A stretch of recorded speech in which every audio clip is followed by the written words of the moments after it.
Break के बाद आपका स्वागत है बिग बहुरिया में और बातचीत हमारी जारी है। आज की बिग बहुरिया स्निग्धा जी। स्निग्धा जी, वो 1 महीना जब आप अलग थे तो मन में उस वक्त क्या सब विचारें चल रही थी? क्योंकि आपको एक तो जहाँ आप रह रहे थे वो घर भी संभालना था और साथ में एक बहू होने के नाते आपको ये घर का भी मतलब बेटे से मिलवाना था इस घर वालों को। तो उस वक्त क्या आप कश्मकश में थी? जब अलग थी तो काफ़ी ये खुश थे, लेकिन कहीं ना कहीं एक कोना खाली होता है क्योंकि माँ बाप का जगह कोई नहीं ले सकता है। तो उस वक्त बुरा भी लगता था क्योंकि ये इकलौते बेटे थे। कहीं ना कहीं इनके माँ बाप के अरमानों का कत्ल हुआ था, लेकिन फिर समझाते भी थे कि नहीं, सब कुछ सही हो जाएगा, ऐसी कोई बात भी नहीं है। क्योंकि मम्मी आती थी और मम्मी आती थी वो परमिशन लेकर ही आती थी, क्योंकि पापा के परमिशन के बिना वो नहीं कुछ भी करती हैं। कहीं ना कहीं ये भी लगता था कि चलो धीरे धीरे ही सही, लेकिन वो एक बाप बेटे का मिलन हो ही जाएगा। और 1 महीने के बाद वो समय आ भी गया।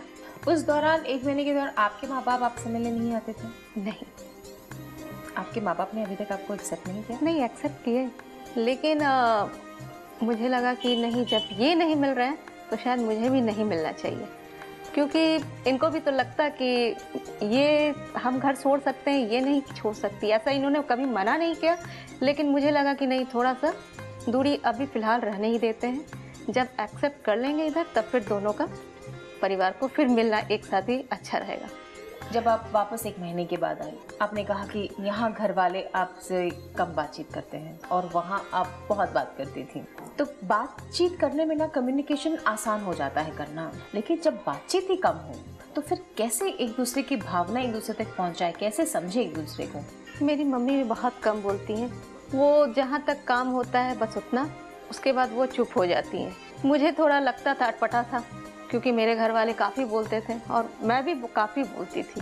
और यहाँ आने के बाद वो माहौल नहीं था। लेकिन फिर धीरे धीरे मैंने जब इनसे पूछा कि क्या ये लोग सब ऐसे ही बोलते हैं तो इन्होंने कहा हाँ, मेरे यहाँ तो काफ़ी कम ही बोलते हैं। ये तो मैं तुम्हें पहले भी बता चुका था। फिर घर पे आने के बाद ये भी धीरे धीरे कम बोलना शुरू कर दिए। मैं बोलती जाती, ये सुनते जाते। कभी कभी ये सो भी जाते, मैं बकते रह जाती ऐसा भी हुआ है? तो हाँ, आप क्या करती थी?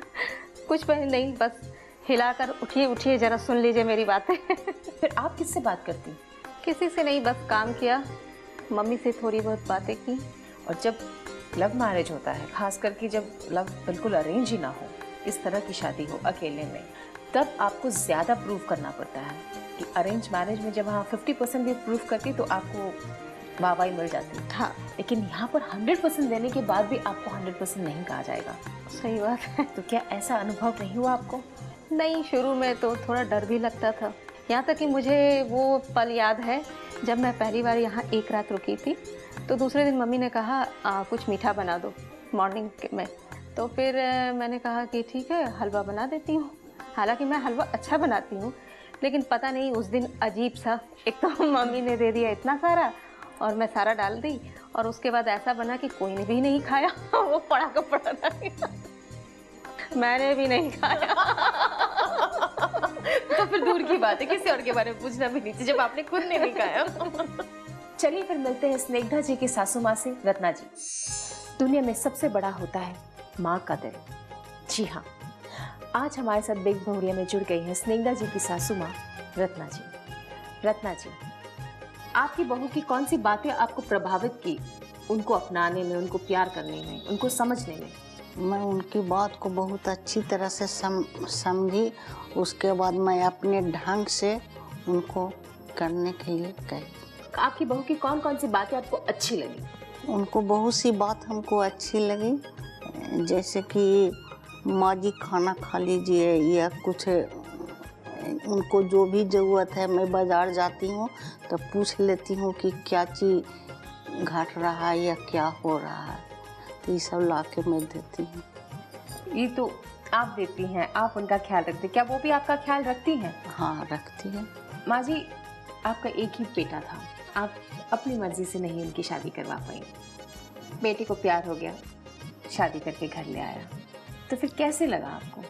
मैं उस बात को बहुत गहराई से सोची कि बहू को हम बहुत अच्छा तरीका से रखें मान सम्मान दें।